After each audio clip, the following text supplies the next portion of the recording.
Assalamualaikum warahmatullahi wabarakatuh. Alhamdulillahirabbil alamin. Hamdan katsiran thayyiban mubarakan fihi kama yuhibbu rabbuna wa yarda.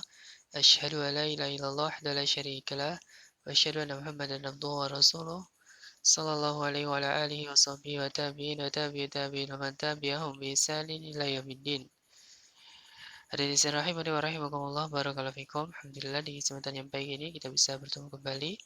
Insyaallah kita melanjutkan pelajaran kita di pelajaran sirah. Kali ini kita akan membahas masih di fase jihad Rasulullah SAW di Mekah.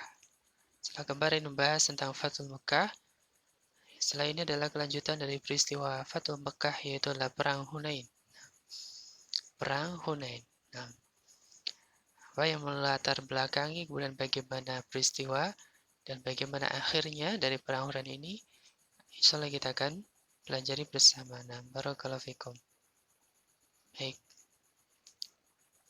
Perang Hunain ini berlangsung antara kaum muslimin melawan kaum Quraisy yang terdiri dari Bani Hawazin, Bani Thaqif, Bani Nasr, dan juga Bani Jusyam. Perang ini terjadi di lembah Hunain sekitar 70 km dari Mekah. Nah,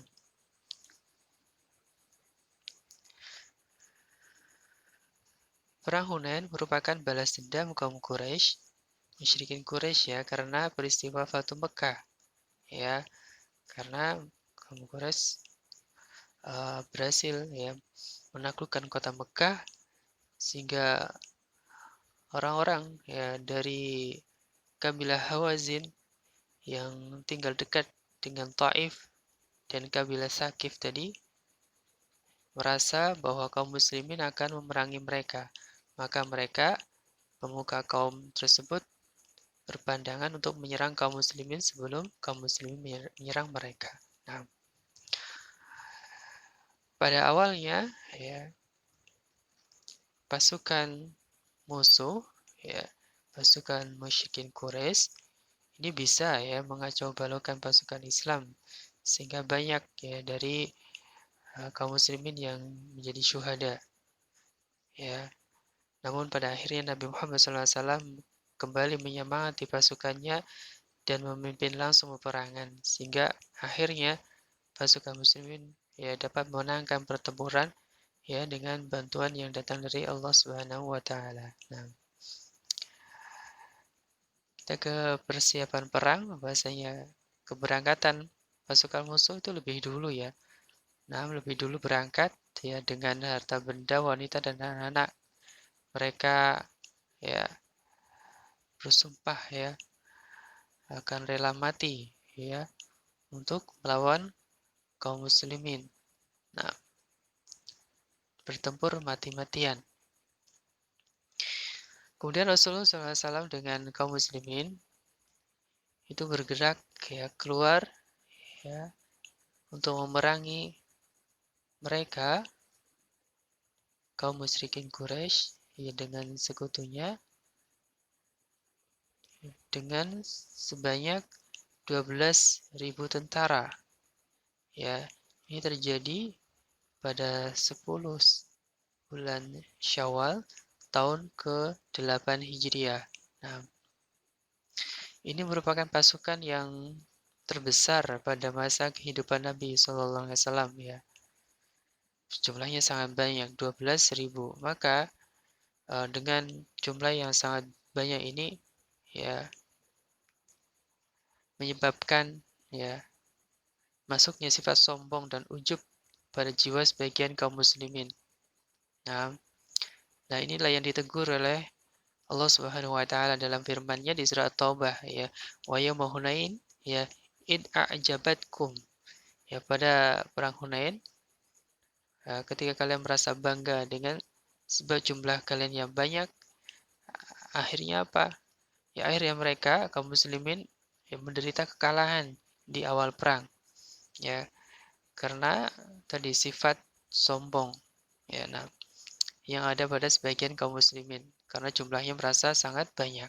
Nah, jadi sebab kekalahannya diantaranya adalah karena tadi pasukan musuh datang lebih dulu di lembah Hunain, ya.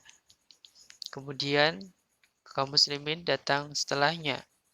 Nah, ketika kaum muslimin memasuki celah yang sempit di daerah Hunain, di lembah Hunain tersebut, di waktu fajar, maka pasukan musuh menghujani kaum muslimin dengan panah dan tombak. Sehingga kaum muslimin tidak bisa melawan dengan leluasa karena sempit, ya. Nah, ini akhirnya kaum muslimin menjadi melarikan diri bercerai-berai. Nah, namun akhirnya Rasulullah SAW pun ya bisa ya mengembalikan pasukan kaum muslimin untuk ya bersiap, nah, kembali memerangi kaum musyrikin. Nah,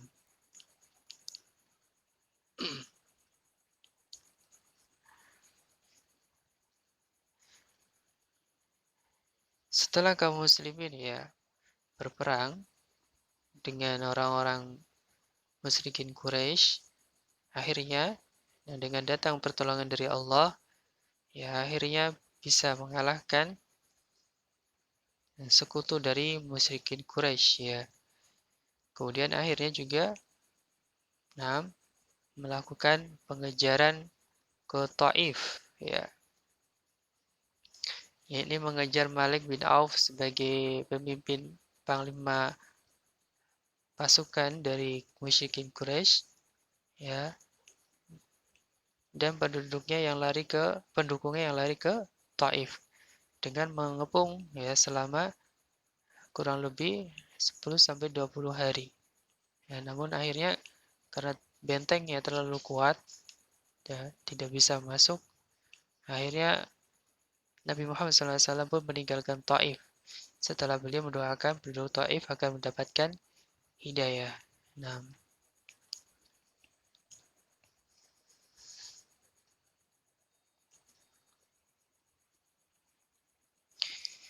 baik, ini perang Hunain, ya, kaum mukminin, muslim Mekah dan Madinah, Muhajirin Ansar.